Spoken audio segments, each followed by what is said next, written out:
வணக்கம் மக்களே. இன்றைக்கி ஞாயிற்றுக்கிழமை. தண்ணி எங்கள் ஊரில் வந்து ஞாயிற்றுக்கிழமை காலையிலேயே தண்ணி வரும். சீக்கிரமாக எந்திரிக்கணும். 4 மணிக்கெல்லாம் எந்திரிச்சா தான் தண்ணி பிடிக்க முடியும். எப்போயுமே அப்படி தான். வாரத்துக்கு ஒரு நாளைக்கு தான் தண்ணி வரும்.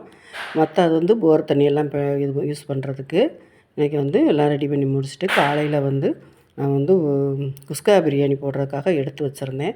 இப்போ சமையல் வைக்கிறது நம்ம சாப்பாட்டு அரிசியிலேயும் பிரியாணி போடலான்னு போட்டிருந்தேன். போட்டால் நல்லா தான் வந்திருந்தது. நல்லாவும் இருந்தது. சாப்பிட்றதுக்கும் இல்லை கொஞ்சமாக குழைய விட்டுட்டோம்னா நல்லா இருக்குது.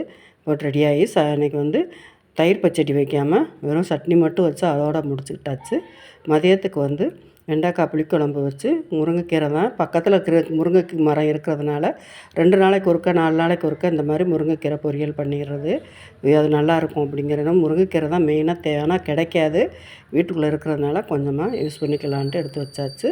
இந்த எப்பயும் போல் இந்த மண் சட்டி மண் பாத்திரங்கள்லாம் கொஞ்சம் கொஞ்சமாக எடுத்து சேல்ஸ் பண்ணுறதுக்கு அழகழகாக இருக்குன்னு இப்போ ஒவ்வொன்றும் வாங்குகிறாங்க. சேல்ஸும் போய்கிட்டுருக்கு. உங்களுக்கு தேவைப்படுறவங்களும் ஃபோன் பண்ணுங்கள். ஃபோன் நம்பர் ஏற்கனவே கொடுத்துருக்குறேன். இந்த வீடியோ பிடிச்சிருந்தால் லைக் பண்ணுங்கள், ஷேர் பண்ணுங்கள், சப்ஸ்கிரைப் பண்ணுங்கள், கமெண்ட் பண்ணுங்கள்.